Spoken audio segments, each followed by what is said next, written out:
So on today's episode, we're going to talk about how to set goals. Yes. One of my favorite topics. Not mine. Why not? I don't know. I like setting them. I like accomplishing goals. You are definitely more picky in the goals that you set and work towards than I am. Absolutely. I don't do New Year's resolutions. I just, if it's a resolution, it's a resolution. If it's something that I strive for, it could be the 14th of July. I don't care. But it will be time bound, and we're going to talk about that. Did you write down SMART on your little piece of paper? I didn't, because SMART goals actually aren't the best way to set goals. Okay, well, I'm going to talk about SMART goals.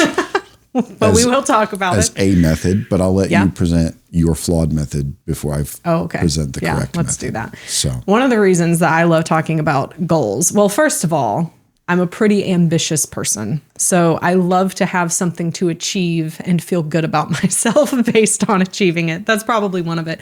But goal setting in general, in the work that I've been doing for my PhD, as you know, because I divulge all of my learnings to you throughout the process, is that goal setting is important for people. It's important for self-esteem. It's important for the way that we view ourselves, a lot of things. But the problem is, in setting goals, most people actually don't even know how to set a good goal. And not just in the sense of like being specific and making SMART goals and things like that. Most people have difficulty identifying what it is that they truly want to do for themselves. And that is the first thing that we need to cover as we're talking today about how to set good goals, how to achieve these goals. Because the other part of it is, in the research that I've been doing for my dissertation for my PhD, there is research and a decent amount of it out there that when you work towards goals, like you say, okay, this is the goal I have for myself. I'm going to lose 20 pounds as an example. If you don't hit that goal, you actually begin to experience a decrease to your self-esteem. Another interesting thing can happen too, that if people continue to not hit their goals and because it's affecting their self-esteem, it can actually lead people to begin lying and like lie, cheat, and steal, so to say, even just to themselves to make themselves feel good, because goal setting and self-esteem are so closely intertwined that it's a way to like preserve the way we feel about ourselves. So goal setting is important because it actually has a direct effect on how we think and feel about ourselves. And so with that, we need to be like serious about the goals that we set. We shouldn't just throw it around willy-nilly. When you set a goal, you're making a commitment to you. That's first and foremost. And we need to take that seriously and follow through with that commitment. So now that that's set, we're going to talk about how to set good goals, what that means, and how to move forward. So there are some indications from some recent research that I've done in different areas that have shown me that it's very difficult for people to actually choose a goal, because in this research, people were asked to set a goal, like set a goal for the next period of time and write it here. And those goals, and they were instructed to set a certain type of goal called self-concordant, which we'll talk about in just a minute. Okay. But people would say things like, I want to run a half marathon over the next 2 weeks. And it's like, you're not. Unless you have one booked and you've been training for it for 3 months, you're not running a half marathon in the next 2 weeks. I mean, I've done that without training. Okay. That's it was true. Terrible. Actually, you did. But you had been running in the Army. It wasn't like you went from a couch potato. I was a soldier, so I mean, we y'all would run like 5 miles on a PT one morning. Very rare. So you had been in the shape of running. Anyway. Yeah. One person said, get married. And it's like, okay, if the wedding's already scheduled, I guess, but like that's... if you're engaged and ready to get married, great. But if you are single and looking on Bumble for your next person, you're not getting married in the next 2 weeks. I mean, you can. It's just probably a huge mistake. Again, sure, you can. But so that was the first indication of like, the first problem is people don't even know how to set goals. Yeah. Over the next, like over a 2-week time frame, 4-week time frame, a year time frame, and especially self-concordant goals. So according to the research, self-concordant goals are the ones that when people set this specific type of goal and achieve it, leads to the highest increase in self-esteem. Because a self-concordant goal is a goal that you actually want to do because you want to do it. Yes. Another way that people talk about this is intrinsic motivation. So this is something where the motivation to do this is coming from entirely within myself. I have like this burning desire within me to make this happen for whatever reason. So if we think of it like as a spectrum, intrinsic motivation would be all the way to the right, and extrinsic motivation is all the way to the left. And then you have amotivation, which is just the lack of any motivation. But extrinsic motivation is, I'm doing this because I feel like I have to. It's an external. So that might be like your whole office is competing in some kind of challenge to do a Whole30 or something like that. And you don't really want to do it, but you feel like you have to because everyone else is doing it. And maybe there's a reward of $100 to people who do it. So it's like, okay, I'll do it for those reasons, but it's not because it's something I truly want to do. That's extrinsic motivation and not the kind of goals we're focused on. Self-concordant goals are the ones where you're saying like, I genuinely have a desire to do this. I genuinely have a desire to travel to 3 different countries this year. I genuinely have a desire to get my VO2 max to over 50.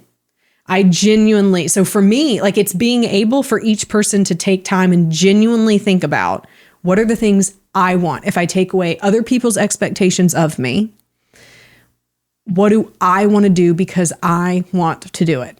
I think the emphasis on taking away other people's expectations for you cannot be understated enough or overstated enough. I'm sorry. I feel like it's understated. We cannot overstate it. Right. When I was in the military and I was overweight, heavier than I am now, they are not wrong to hold physical fitness standards and body weight standards and body fat percentage standards. And I made those standards, even though I was on the higher end of what was acceptable. But it was other people setting those goals for me. And I never really aspired to do more than just meet the standard. And so I was one of those people who met the standard, but I wasn't like blowing it. Now I am like, no, I want to get to a BMI of 24.1 specifically. That'll give me some wiggle room to go up a little bit and then down and oscillate between the two during bolts and cuts. So I have a specific number. I have not just a specific number of a BMI, a specific number of what I would weigh and all those other things. And I have at a certain amount of calories per day. I'll have to stop my diet on this day to go into maintenance phase so that I can regen, and then I'll have to pick it back up. And so I have all that kind of planned out over the next year. Whether or not I stick with it is, stay tuned. We'll see. But I am now like, no, this is for me. I decided that if I love me and if you love yourself, then when we see something that's unhealthy within us, we want to change it because we love ourselves so much.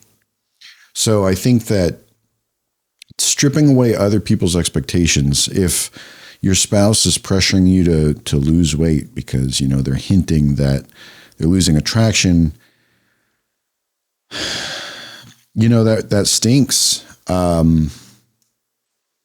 I still think that you should strive to do that, but not because of them.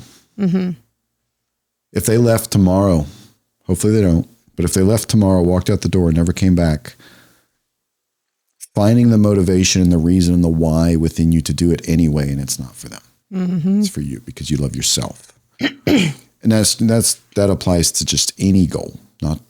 We use weight so often because it's probably the most common one for Americans to want to do. But there are so many other worthwhile goals. You mentioned traveling and all those things. So, well, you can use the pies too. So using physical, intellectual, emotional, spiritual as a framework of how to set goals is helpful too. So physically, what do I truly want for my physical self? How do I want to look and feel better? Intellectually, what are my goals? I truly want to finish my PhD this year. That is my number one that for you. My number one intellectual goal. Emotionally, what does that look like? And a lot of these are going to be relational. So for me, a goal that I set is that every date that is my child's birthday. So like our daughter was born on the 9th, our son was born on the 29th. Is that right? Yes, that's right. That is correct. So like that day each month, I want to be intentional about doing something special with them. So having it be like a date day. And then you and I having that, whether that be like around the day of our anniversary each month or around your birthday, which could, like, is probably gonna be the same week most months. So, you know, we can be flexible about that. But like, that's my way of saying, I want to be intentional about quality time. That's the goal I want to do. And then spiritually, like, what are the goals? So for me, I want to do more with missions. And there's several ways that you know of that's playing out in my life and that I'm pursuing it. But like, I wanted to volunteer more, but as I sat down and thought, well, how do I want to do that? What do I truly want to do? And I just know that that's the way that God is calling me. So that's a goal. And now that's an example of a goal that doesn't have a specificity to it. Like, I don't have a time with it. It's kind of just like, generally I'm moving in this direction for this goal because I don't have enough information yet. But with some of my physical goals, I'm on a pretty stringent training plan because I know specifically what I want to happen. Mm-hmm. And that's okay. You can have the SMART goals that are super specific and time bound, and eventually goals should end up getting there. But there's so many different types of goals that a person could have: a learning goal, a habit goal, a self-change goal, that they're all going to look different in how you measure them and how you track them. Yes. And also I think a caveat to say here is there's always going to be times in life that we do have to do things that aren't our goals. Maybe at work, you're given a quota you have to meet. Yep. It wasn't the one you generated, but you have to do it. Mm-hmm. You still get a boost in self-esteem by hitting that goal. It's just not the same as if you were to set that goal yourself. But the real gold ticket here is a self-concordant goal, something you truly want to do. And another key for self-concordancy is being able to have autonomy of that goal and not feeling like you are controlled into making it. So autonomy is, I have the freedom to choose the goal and to go about doing it and achieving it the way I want to. Yes. As opposed to controlled is, here's your goal and here's exactly how you're going to do it. Both of them have a place. But having autonomy in your goal leads to higher self-concordance, which leads to higher overall well-being. Absolutely. So that's the key here. Yeah. So then, what are some self-concordant goals you're working on? What are some things that you're doing because you genuinely want to? Other than weight loss, you've already talked about that. A BMI of like 24.1, is that what you said? Mm-hmm. And a weight of 178. And a weight of 178. But what happens if you don't? Okay. Mm-hmm. This is going to go into my next point. So you want to make a goal that's achievable, but also a stretch. Yes. 178 is more than a stretch. It's thin. It's is. Thin. I don't know that it's doable. Not so. The end of my 6-month diet phase will be the end of April. Highly unlikely, unless I were to work out really hard between now and then or drop calories further. I always reserve the right to drop calories a bit further, but I want to do it in very tiny increments and then wait like 2 to 4 weeks to see what a difference is being made. So not at the rate that I would drop calories. It's highly unlikely to occur by the end of April, which is when I will stop doing a diet, and then I will go into, at a minimum, a maintenance phase for a period of time. Probably about 4 months, which is 2/3 the length of the diet. Should probably go the same length of the diet. I'm going to try and cheat and do 2/3.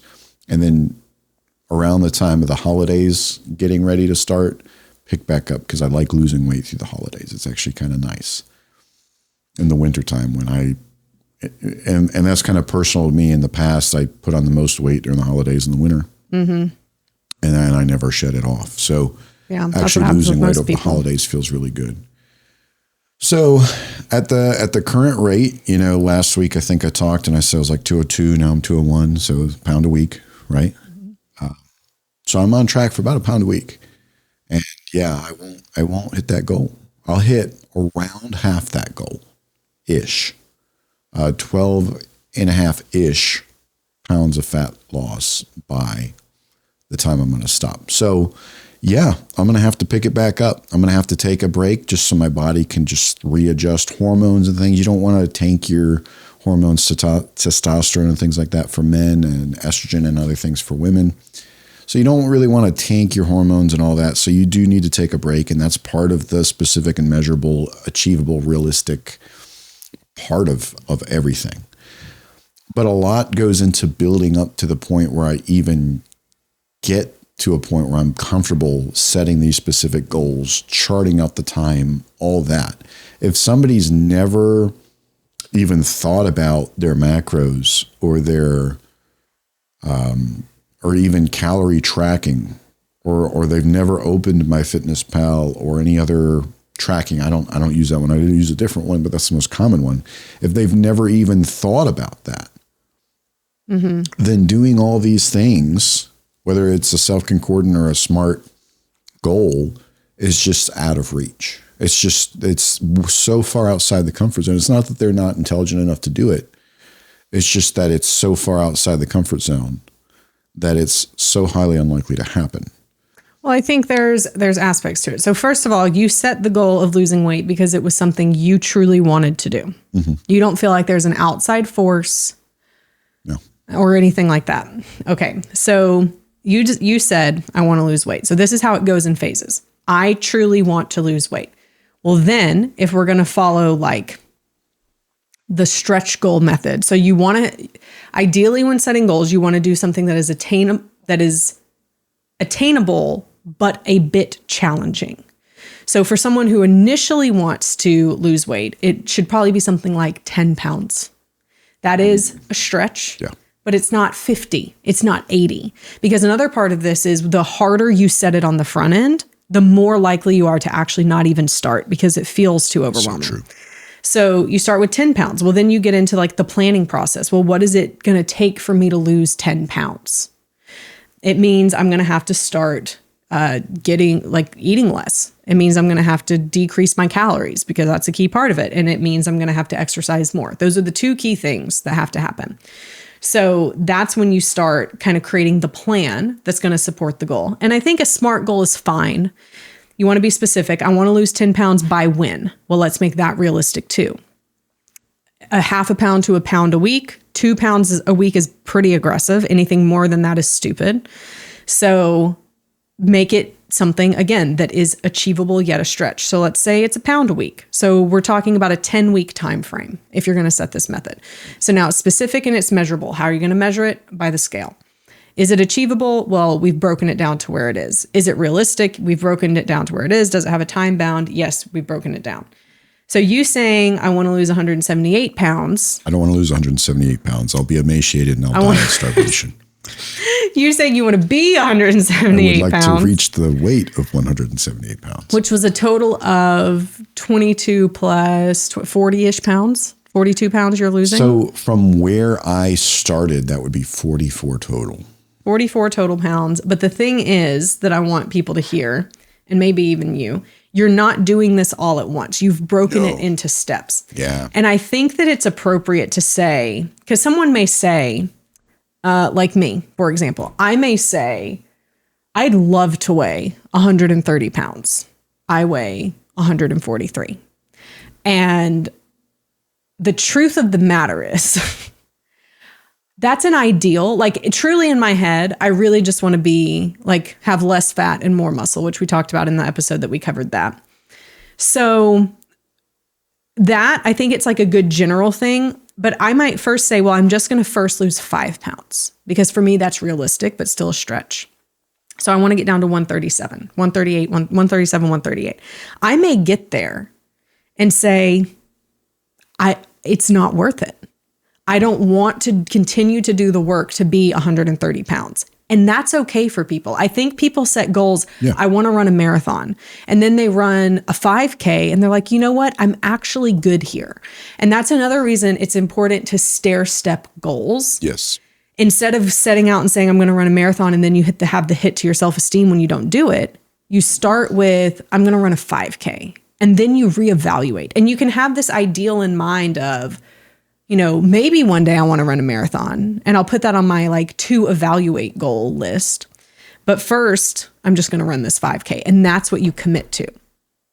And that's a better way to do it. Another thing that we see is people say, well, I want to be a better mom, dad, wife, husband. That's too vague. That is too vague. How can you make it specific? That one, I don't know. Go to more baseball games or something. So when we do talk about setting goals in order to, on some level, increase our self-confidence. Mm-hmm. One of the ways that I like to picture doing that, and I scribbled some circles here on a piece of paper, is imagine, if you will, a large circle with 3 different kind of colors of lines. Here in this illustration, I have the red line on the outside. That represents areas where you are incredibly, incredibly uncomfortable and generally incapable. So if someone were to say, hey, Rob, you need to go run a 6-minute mile, I'd be like, nope, that's in the red. Like that's just something I'm not physically capable of doing at this age. Even my fastest was, I think, a 6:45. So that's out here in the red. I would be uncomfortable and incapable. I just can't do that. The yellow represents an area that is very challenging, but very achievable. Something that you can push yourself towards and actually achieve. Mm-hmm. It's not comfortable, but you can do it. And then the black represents all the areas and the things that you are very comfortable with. Things you've done for a long time. Mm-hmm. So as we set goals and as we accomplish things and as we achieve things, it's kind of like this, like you're saying, well, I want to get better at running. So you kind of do this thing here. You go run a 5K, and it's, you're sucking air into your lungs and you feel like you're going to die, but at the end of it, you feel great. Mm-hmm. So then you start running a little bit more and you do these things. And so you start to grow this black area, this circle that represents where you're comfortable. Mm-hmm. You expand it. And in that expansion, you are generally now more comfortable, more capable of more things in life in general. Mm-hmm. And this yellow circle that represents that which is challenging, achievable, but challenging, that will also grow. Mm-hmm. And then this red circle, which represents that which you're incredibly uncomfortable with or incapable of, that will grow too. And not in a bad way, but in a good way. It'll get further out. And maybe at some point, if I ran enough, 6-minute miles could be now in the yellow, like within striking distance. Maybe I can't do it today, but if I set a very specific plan in place, I could actually accomplish that. Well, then the red would no longer be a 6-minute mile. It'd be a 5-minute mile. Yep. And the next thing you know, we have human beings running 4-minute miles. Right. So it's rare, but it's been done. So I really like that, because the thing about goal setting and goal achievement is goal achievement begets more goal achievement. So it's like this snowball effect in the positive, where you achieve more, so you achieve more, so you achieve more, so you achieve more. And you begin to break the glass ceiling of what you thought was possible for you.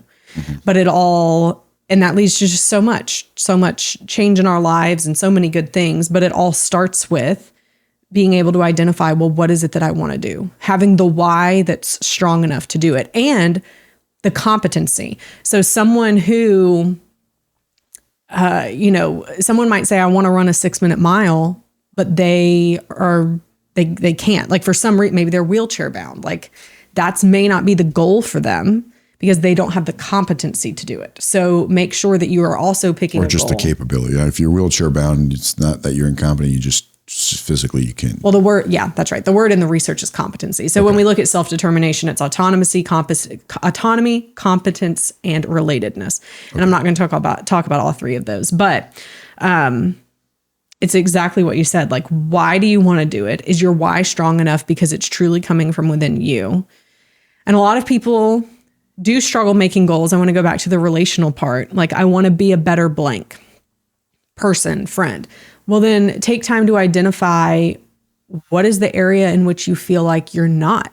Is it because you get angry all the time? Is it because you aren't there as much as you wish you were? Is it because you really suck at responding to people when they reach out to you to hang out? Like, what is the area that you feel that you want to grow in, and get specific about that? I want to be better at texting people back when they text me. Okay. Or I want to be better at dealing with my anger and not taking it out on my spouse. Mm-hmm. And then from there, you make a plan. So you try and make it, again, like we're making it as specific as we can. And then you're making the plan of what that's going to look like. And so that is how to set and hopefully achieve better goals. Yes. To echo what you just said, that, when we're looking at things in life and we're like, okay, where do I even begin? Like, let's say you're sitting there listening and be like, you know what? I should set more goals. Where do you even begin? I think what we were talking about earlier, we're talking about big lofty goals, being a better parent, spouse, running better, lifting more, looking thinner.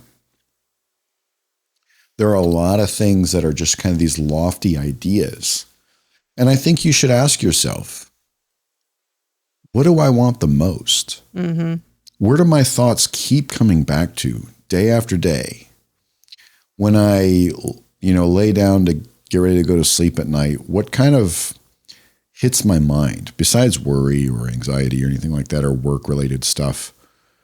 Is there something you want? A bigger house? Oh, that might take 30 years to get to that point, depending on what it is, right? And then a lot goes into that.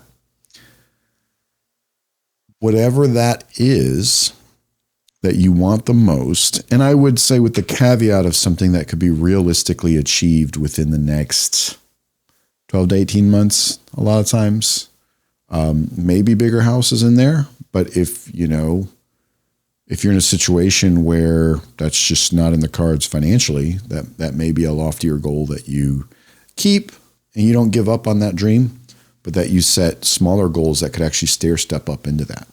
So you can have your big lofty goal, and without setting, having a big giant mansion as the goal, set stair step goals. Well, if I started my own business, I could make more money and scale that business to a point where I may be able to eventually sell it and either afford a home or make enough cash flow in that side business or that business to do that. Well, then you say, okay, well, I should start it as a side hustle. Shouldn't quit the job just to go do that and then maybe go broke. And thinking about ways to just kind of stair step. And over the course of 30 years, maybe sooner, you may accomplish that. So I think kind of stair stepping it, but you have to think, what do you really want? You, not what your spouse wants for you or your parent. You're talking about external, or what maybe a boss at work wants for you. Yeah. Depending on how personal your boss at work is. But if it's something that affects your family, then you and your spouse should set those goals together. And it should be a compromise of what do we want. Yeah. You shouldn't just go design the house on your own. Right. Contact That's a builder. Called control. Have it built and then tell your spouse. Yeah. That could exactly. This is what we're doing because I want to do it. Yes. Right. Yes. Yeah. But no, I totally hear you. The other thing I was thinking of when I listened to Matthew Perry's autobiography, rest in peace, he talked about he talks about in there his journey to becoming famous and his drug addictions and all of the things. And there was a line in there that just hit me so hard. And he said, I got everything I ever wished for. The problem was I wished for all the wrong things. Yep. Because the money and the fame destroyed him. And so I would encourage people kind of as a side note, as they're thinking of their goals, and you were talking about the mansion and things, like count the cost. Yes. For you to live in the big house. What is that going to do to your relationships? What is that going to do to time with your spouse? What is that going to do to you because you're going to become a greedier person, maybe along the way. And so maybe that's not it. Like maybe it is what you truly want, but maybe it's what you truly want because you want to prove something to someone else. Yeah. And that's not self-concordant. Like you're still doing it for an extrinsic motivation because you're wanting other people's approval. So then what is a way a person can vet their own motivation? Because, self-reflection can be the hardest kind of reflection. What if there was like a childhood hang-up that I didn't think mattered, but it's at the very back of my mind? Let's say, and this didn't happen. Thankfully, my parents were very nice to me. I was actually a very skinny kid, but let's just say, let's pretend I struggled with weight as a kid. I was skinny as a rail. My sister called me string bean. But let's just pretend I was a little bit chubby. Yeah. Let's pretend I was a little bit chubby and my parents were constantly kind of like nagging me about it. Well, let's say in adulthood, my parents have passed away and gone. Mm. And, then I set these weight loss goals here in adulthood, which is still something worthy. It's still a worthwhile, and I will be healthier if I accomplish it. Right. But am I doing it because of a hang up of a deceased parent or something? Or am I doing it because I'm finally starting to look inward and be like, okay, I look in the mirror and I see that this person I love, which is me, isn't living their healthiest, best life. And I want them to live their healthiest, best life because it's me and I love me. Or is it, I hear mom's voice in my head when I look in the mirror. So I think, how do we self-reflect? I mean, I think in a healthy way, or should we go to a therapist and vet things through a therapist or something? Maybe. I mean, I think that's probably something that could probably take its own whole episode to unpack, and we could probably look at some research and come back with some things. The voices inside your head. Yeah. Well, it's very complex in nature, right? Because right now we're talking about setting goals. I don't know that anyone's ever going to have a 100% pure intrinsic goal ever in their life. Like even the things I want to do may be impacted of something else that's happened. And I may not be aware of a childhood circumstance that led to that. Yeah. It takes some awareness. It takes reflection, like you're saying. It takes that, and maybe it's just asking, like a very quick thing that we could talk about is just continuing to ask why. So you ask why like 4 or 5 times. I want to lose weight. Why? Because I want to be healthier. Why? Why? And then you just do that several times to really try and get to the core reason why. And we talk a lot about weight loss. We talk a lot about exercise because that's typically what people choose as goals when they first go about it. But it could be, I want to minimize my stuff. I want to have inner peace. I want to, there's no end to the goals that people could set for themselves. But I think a good overview as we wrap up the episode is the first thing you do is you ask yourself, what do I want the most and why? So that's number 1.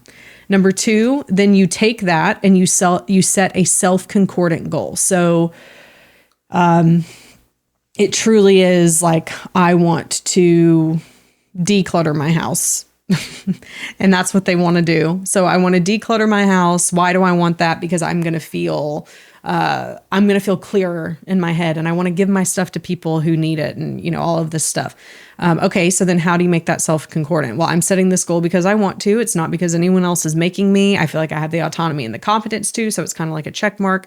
And then you make it specific. I'm going to do 1 room a weekend for the next 3 months and work through it that way. And that makes it specific and time bound. And then if people are still struggling and they're like, well, I really am struggling, like I've never set goals before, or I've consistently and historically always failed, and I don't even trust myself. Use the pies as a framework, and remember, make it achievable and a stretch. Think of the 4% rule. This is in performance psychology. It's the 4% rule. You just want to do a goal that is 4% harder than what you know you can do. So 4% is not a lot. And for high achievers, that sounds stupid. It's like, it's not even worth doing if it's only 4%. I want it to be 20. I want it to be 40. I want it to be 50. But in reality, you set a goal that's just 4% harder whatever that looks like. So it's just like mentally, you might be like, how does cleaning out a house lead to 4%? Well, you just do something that's like a little bit hard. That's why it's like one room a weekend. Maybe it's one room a month, something you know you can do, but it's going to be a little bit of a stretch. And that becomes the way that you set and achieve goals. One thing we have not talked about yet, but I do want to mention here at the very end of the episode, but I think it's very important, is the space wherein we leave room for failure. You know, you said to me, well, what if you don't get to your goal? I've already decided I'm still going to love myself. And there are days where, you know, like on the tracking app and stuff, I might hit a bit over that. It's actually been a while. And it was the beginning of the diet that I decided if there's a day where I just blow through my calorie limit, I'm not going to beat myself up. I decide on the front end, I'm not going to beat myself up if there's that failure. I'm going to allow it. And the next day when I wake up, it's a new day, and I'm not going to punish myself by lowering calories even more that day. I'm just going to keep going. And so not practicing self-punishment by, if you fail to meet the incremental goal on Tuesday, you like do more on Wednesday. No, just pick up where you left off and just try again, dust yourself off, and don't beat yourself up. And that can be the hardest thing in the world for so many people, especially I feel like if you have parental hangups, perhaps from childhood or teenage years, that could make things harder. And it was when I decided that if I do blow through my calorie limit, I'm not going to punish myself for any of that. I think I missed one day at the very beginning, like in the first week, where I kind of did that. And then the next day, picked back up, dusted myself off, didn't punish myself, and just kept going. And I don't think I've missed a day since. So, and that makes all this measurable, achievable, time-bound stuff a lot more accurate. And if it happens tomorrow, or if it happens today, maybe I just get too hungry and I just eat a bunch of food. That's fine. I'm just, tomorrow morning, I'll pick back up and start over. Yeah, that's a really good point. And there is going to come a point where if you do that over and over and over, let's say you keep failing the incremental daily goal that will get you to the higher goal. Yeah. Stepping back, taking a step back from that higher goal, not abandoning it entirely, but saying, you know what, I'm going to put this on the shelf. This just isn't in the cards right now. I thought it was in this yellow zone here for me, but it turns out it's in the red. Yeah.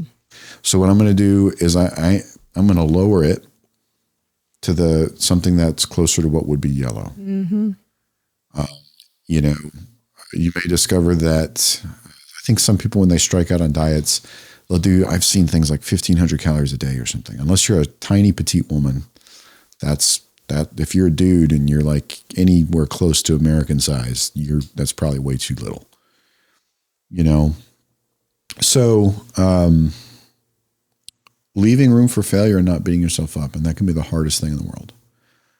If you're consistently failing your daily things, taking that bigger goal, putting it on the shelf and saying, I'm not going to beat myself up for doing this. I'm not going to abandon this. I'm not going to walk away from it. But right now, that's just not doable for me. Yeah. And then make something that is. I've heard of this thing called the hard 75, and it's supposed to increase your self-esteem and things of that nature. And I've looked at what it takes to do the hard 75. And if you fail a day, you got to start all over again. 75 hard, yeah. So yeah, 75 hard. And without knocking that, if you achieve the 75 hard, yeah, I imagine your self-esteem will be a lot higher. I imagine when I look at the requirements of it, that somewhere between... I would submit your self-esteem won't, because it's a completely controlled goal. Someone is telling you what to do. It's not self-concordant. No, it's not. But even if it does increase your self-esteem, when I look at the requirements of it, it's like 95% they say it will like 10x people. Your self-esteem, which is literally... How do you measure that? How do you measure that? Well, you can measure it, and you cannot 10x it. So you would have to have like a self-reported thing before and after. There's a lot of validated self-esteem scales, but either way, And you can't 10x it. When you look at the actual goals of it and you look at what you have to do the 75 hard, probably 95% of normal people will not do it. Perhaps higher than 95%. So what about the 95% of people that embark on that and they don't get it? Yeah. If I could do anything, it would be like the easy 90 or something like that. Like read for 20 minutes, go for a walk, try to sleep at least 6, like have a list of 10 things, do 3 of them. But everyone can make that list for themselves. Yeah, they can. They really can. And so if you're new to goal setting and this is all new, start small. Ease into it. Little things that are worthwhile and make you feel better, and then go from there. Absolutely. All right. Well, until next week's episode, stay strong.